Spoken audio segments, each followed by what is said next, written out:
napríklad Banská Bystrica, kde suverénne podľa mňa vyhrá pán Maňka druhé kolo. Ale nerobme tú reklamu niekomu, kto nemá šancu. Voľby v druhom kole suverénnym spôsobom vyhrá Vladimír Maňka. Ako je možné, že predstaviteľ štandardnej politickej strany prehral?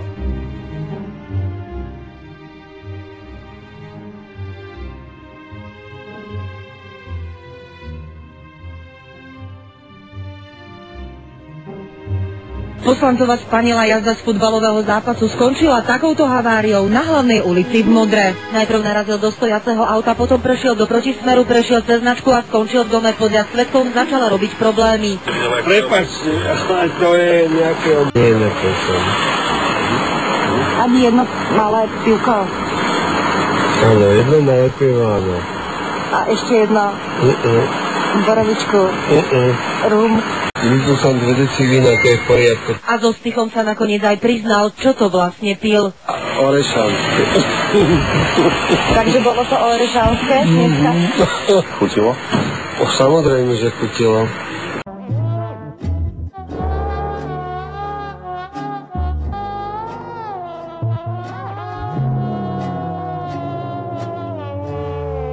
Pán poslanec, čo ste dneska pil, okrem tej whisky teda? Whisky. Iba whisky? Áno.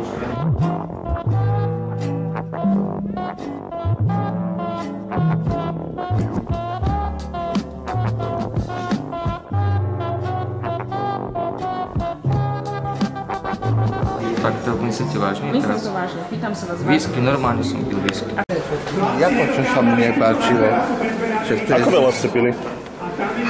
No, je to z vás cítiť. Koľko ste pili? ale prosím vás. Aby sme sa my učili Otčenáš po maďarsky, tak to teda nie je.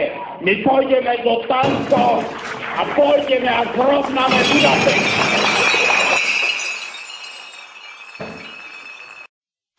Rozhlas a televízia Slovenska, Rádio Slovensko. Slovensko je plné korupcie. To je hlavné posolstvo správy o činnosti Slovenskej informačnej služby. Tajná služba ju ukázala verejnosti prvýkrát od roku 2005. Úplatky sú podľa SIS v samosprávach, štátnych úradoch, zdravotníctve, pri verejných obstarávaniach či pri dotáciách zo štátneho rozpočtu, zaznamenal Peter Hanák. Na Slovensku sa podľa tajnej služby vo veľkom rozsahu podvádza a korumpuje, a to hlavne pri dotáciách a eurofondoch. Aj toto hovorí správa o činnosti Slovenskej informačnej služby za minulý rok. SIS získala poznatky o netransparentnom prideľovaní finančných prostriedkov z fondov EÚ a štátneho rozpočtu, ktoré následne neboli využité v súlade s deklarovaným účelom. Podľa získaných informácií mnohé projekty vykazovali znaky neefektívneho a neúčelného vynaloženia nenávratných finančných prostriedkov.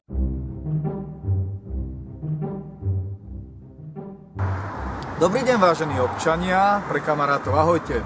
Tak vidíme, že opätovne sa blížia voľby, tentokrát prezidentské, onedlho to budú voľby do Európskeho parlamentu.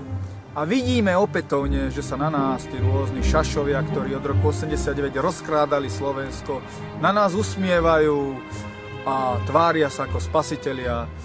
Môžeme očakávať, že nám budú opätovne sľubovať istoty, možno dvojnásobné platy alebo druhé Švajčiarsko. V tejto súvislosti, aj keď to není môjim zvykom, mi nedovolí svedomie a zdravý rozum nezareagovať na aktuálne výzvy Roberta Fica, aby ľudia nevolili tzv. Neštandardné strany. Dovolím si tvrdiť, že je veľmi smiešne, pokiaľ ten človek, ktorý od roku 89 sa rovnako s modrými zradcami spolupodielal na rozkrádaní a ničení Slovenska, ak tento sa ide hrať odrazu na spasiteľa a toho, ktorý Slovensku pomôže. Práve to, ako Slovensko dnes vyzerá, je aj výsledkom jeho práce. To, že na Slovensku dnes Slováci žijú v chudobe a zadlžení, to, že na Slovensku máme zničené poľnohospodárstvo, že sa nerieši cigánsky problém, to je rovnako Ficova vina ako ostatných. Modrých, červených alebo zelených. Pri tejto príležitosti by som chcel špeciálne vyzvať najmä pánov policajtov, aby nenaleteli Ficovým sľubom. Aby neuverili, že im nejaký Fico sľúbi istoty, pretože Slovensko, pokiaľ chceme, aby mohlo fungovať, potrebuje, aby malo v prvom rade produktívnych a zdravých občanov. Pokiaľ sa zo Slovenska stane jeden veľký Luník 9 plný asociálov, nikto ani Fico, ani Kaliňák nebude garantovať policajtom nejaké výsluhové dôchodky. Zároveň by som chcel ešte raz dôrazniť, Slováci, blížia sa voľby a preto nevoľte štandardných politikov, voľte nové tváre, nové politické strany, pretože len tak zničíme a zmeníme tento systém.